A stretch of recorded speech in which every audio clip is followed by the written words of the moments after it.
নমস্কার, আমার নাম সুকন্যা বিশ্বাস। আমি এই বছর এইচএস পরীক্ষায় 2024 সালে অর্থনীতিতে 95 মার্কস পেয়েছি এবং সেই সংক্রান্ত বিভিন্ন প্রশ্নের উত্তর আজ আমি দিতে চলেছি। প্রথম প্রশ্ন, 90 মার্কস পাওয়ার জন্য কত পড়াশোনা করেছি এবং কিভাবে করেছি। প্রথমত বলবো যে আমি কখনো নম্বরের সময়সীমা নির্ধারণ করে পড়তে বসিনি। আমি যখন পড়তে বসতাম তখন আমার মধ্যে একটাই মানসিকতা বোধ কাজ করত, যেটা হচ্ছে আমাদের অর্থনীতি বইতে যে সমস্ত বিষয়গুলো রয়েছে সেই সমস্ত বিষয়গুলোকে আমাকে রপ্ত করতে হবে। প্রত্যেকটা বিষয়ের বা কনসেপ্ট আমার ক্লিয়ার থাকতে হবে। এই মানসিকতা নিয়ে আমি সবসময়ের জন্য পড়তে বসতাম এবং এটাই ছিল আমার মূল মন্ত্র। দ্বিতীয় প্রশ্ন, খাতা কিভাবে মেনটেন করেছি। পরীক্ষার হলে অর্থনীতিতে যেটা আমি বুঝেছি, ভালো মার্কস পাওয়ার যেটা একমাত্র মূল মন্ত্র, সেটা হচ্ছে যখনই এমন কোনো প্রশ্ন আমরা দেখব যেটাতে ডায়াগ্রাম দেওয়া যায়, সেটাতে আমরা ডায়াগ্রাম ইউজ করব। এবং যখন আমরা 2 মার্কসের কোয়েশ্চেন অ্যাটেন্ড করছি তখন যতটা পারবো ইনফরমেশন কিংবা অ্যাডিশনাল কিছু অ্যাড করার চেষ্টা করব, যাতে আমরা 2-এ 2 পাই। অনেক সময় দেখা যায় যে একটা প্রশ্ন এলো, জীবন বীমা কাকে বলে, তো সেই রকম ক্ষেত্রে দেখা যায় শুধুমাত্র সংজ্ঞা লিখলে কিন্তু 1 কিংবা 1.5 পেয়ে থাকি। কিন্তু যদি আমরা সেটাকে 2 করতে চাই, তাহলে জীবন বীমাকে কেন প্রতিশ্রুতির চুক্তি বলে এটা যদি একটু ডিটেলসে আলোচনা করা যেতে পারে 2 লাইনের মধ্যে, তাহলে সেক্ষেত্রে 2-এ 2 পাওয়ার সম্ভাবনাটা আরো বেড়ে যায়। এভাবেই খাতা মেনটেন করেছিলাম। তৃতীয় প্রশ্ন, বই থেকে কতটা পড়েছো। বই তো পড়তেই হবে, কিন্তু তার সাথে সাথে আমাকে যেটা সব থেকে বেশি সাহায্য করেছে সেটা হচ্ছে ম্যামের নোটস। ম্যামের নোটসের সাথে সাথে আমি বইটাকেও রেফার করতাম, কারণ নোটস পড়লেই শুধু হবে না, করে গিয়ে সেই কনসেপ্টটা ক্লিয়ার হওয়াটাও খুব জরুরি এবং কনসেপ্ট ক্লিয়ার হওয়ার ক্ষেত্রে বইটা পড়তেই হবে প্রত্যেককে। চতুর্থ প্রশ্ন, কতগুলো বই পড়েছো। বই বলতে জয়দেব সরকারের যে ক্লাস 12-এর যে অর্থনীতির বইটা আমাদের স্কুল থেকে সাজেস্ট করেছিল, সেটাই ছিল একমাত্র রেফারেন্স বুক এবং তার সাথে সাথে তো ম্যামের নোটস ছিলই, সেগুলোই পড়েছি। হলে যাওয়ার আগে কি কি দেখে যেতে।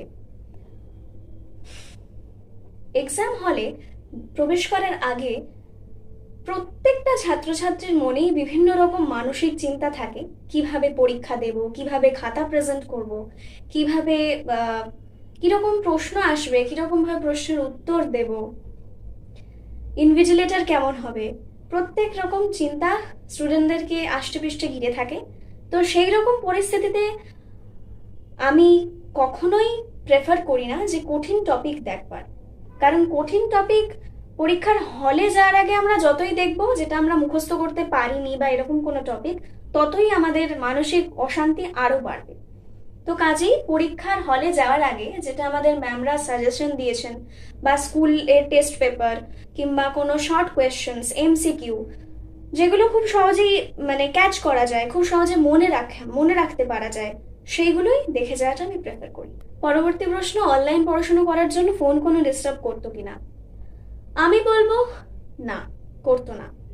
কারণ একটা যন্ত্রের ব্যবহারের জন্য আমরা কিন্তু সেই যন্ত্রটাকে দায়ী করতে পারি না। একটা যন্ত্রের ব্যবহারের জন্য যে যন্ত্রের ব্যবহারটা করছে তাকে দায়ী করা যেতে পারে। কাজেই একটা মানুষ যদি ফোনটাকে ভালো কাজে ইউজ করে, তাহলে তার কাছে সেটা কোনো অসুবিধার সৃষ্টি করবে না। আর যদি সে বাজে কাজে ইউজ করে, তাহলে যথারীতি সেটা অনেক অসুবিধার সৃষ্টি করবে। তো আমার ক্ষেত্রে আমি সবসময়ের জন্য ইনফরমেটিভ ভিডিওস কিংবা টেলিগ্রাম চ্যানেলে বিভিন্ন রকম এডুকেটিভ যে চ্যানেলস, তারা যে আর কি আস্ক মি আ কোয়েশ্চেন বা এই সমস্ত পোলসগুলো দেয় সলভ করার জন্য, সেই সমস্ত চ্যানেলগুলোকে ফলো করতাম, এই জিনিসগুলো। আর তাছাড়া ম্যামের ইউটিউব চ্যানেল তো রয়েছেই। মাঝে মাঝে কিছু কনসেপ্ট বোঝার যদি অসুবিধা হচ্ছে মনে হতো, তাহলে সেখানে গিয়েও আমি ম্যামের ভিডিওস দেখতাম। এইভাবে আমি আমার ফোনটাকে কাজে লাগাতাম এবং সেক্ষেত্রে অনলাইন এডুকেশন আমাকে কোনোভাবেই অসুবিধার মুখে ঠেলে দেয়নি, বরঞ্চ এটাতে সুবিধাই হয়েছে। পরবর্তী প্রশ্ন, সারাদিন কতক্ষণ পড়তে। আমি কিন্তু কোনো বাধা ধরা নিয়মের মধ্যে চলতাম না। অনেকেই সেটা করে, অনেকের ক্ষেত্রে এটা ওয়ার্কও করে, কিন্তু আমার ক্ষেত্রে এটা ওয়ার্ক করতো না কোনোভাবে। যেটা হচ্ছে সবাই টাইম টেবিল বানায় যে 1টা থেকে 2টো এটা করব, 3টে থেকে 4টে এটা করব, এইরকম ভাবে। কিন্তু আমি টাইম টেবিল না বানিয়ে টাস্ক টেবিল বানাতাম, যে এতগুলো টপিক আমাকে এই দিনের মধ্যে কমপ্লিট করতে হবে, কিংবা এতগুলো সাবজেক্ট এই টপিক তার আন্ডারে এই জিনিসগুলো আমি আজকে কমপ্লিট করব। তো সেটাই আমার ক্ষেত্রে ওয়ার্ক করতো। আর আমি সবসময় এই মানসিকতাটা রাখতাম যে এতগুলো টপিক কমপ্লিট না করার আগে আমি আমার বিছানায় শুতে যাব না। পরবর্তী প্রশ্ন, পরবর্তী সময় কি নিয়ে পড়তে চাও? এখন এটা নিয়ে ভাববার সময় এসেছে, কারণ এইচএস এর রেজাল্ট বেরিয়ে গেছে, কিছুদিনের মধ্যে সমস্ত কলেজের ফর্মসও এসে যাবে। তো আমার ইচ্ছা আছে বেসিক্যালি লিটারেচার নিয়ে এগোনোর, ইংলিশ লিটারেচার, কারণ আমি নভেলস, পোমস এই সমস্তগুলো পড়তে খুব ভালোবাসি এবং এটা আমার খুব পছন্দের একটা সাবজেক্ট, এবং এটা বর্তমানে প্যাশন হিসেবে রয়েছে, পরবর্তীকালে প্রফেশন হিসেবে নেওয়ার ইচ্ছা আছে। পরবর্তী প্রশ্ন, হঠাৎ ম্যামের কাছে অনলাইনে কেন ভর্তি হলাম?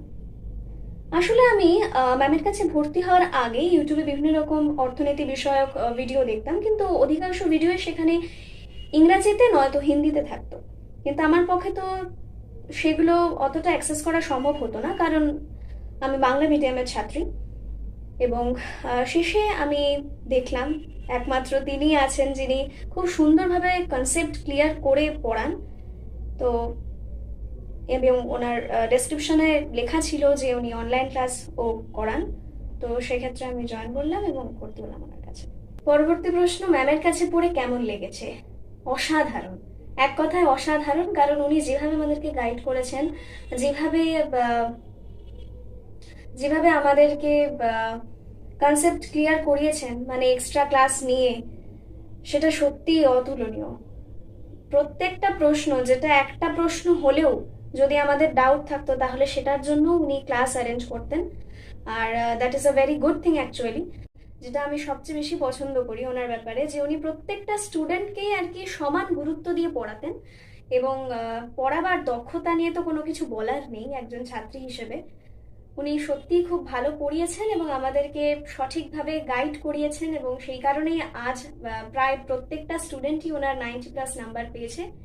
এবং অবশ্যই তার নেপথ্যে ম্যামের কৃতিত্ব রয়েছে। ভালো রেজাল্ট করার জন্য ম্যাম কি কি পরামর্শ দিয়েছেন এবং আমি কি কি পরামর্শগুলো ফলো করেছি?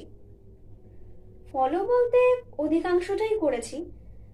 ম্যাম বলেছেন যে প্রকৃত অর্থে সাজেশন বলে কিছু হয় না, বইটা খুঁটিয়ে পড়তে হবে এবং কনসেপ্ট ক্লিয়ার করতে হবে, যেটা আমি করেছি এবং সেই মানসিকতা নিয়ে এগিয়েছি বলেই হয়তো 90+ নাম্বারটা এসেছে। একমাত্র থট যেটা আমাদের রাখতে হবে একজন স্টুডেন্ট হিসেবে, যে শুধুমাত্র মার্কস পাওয়ার জন্য নয়, জ্ঞানার্জন করার জন্য কিন্তু বইটা পড়া অত্যন্ত জরুরি।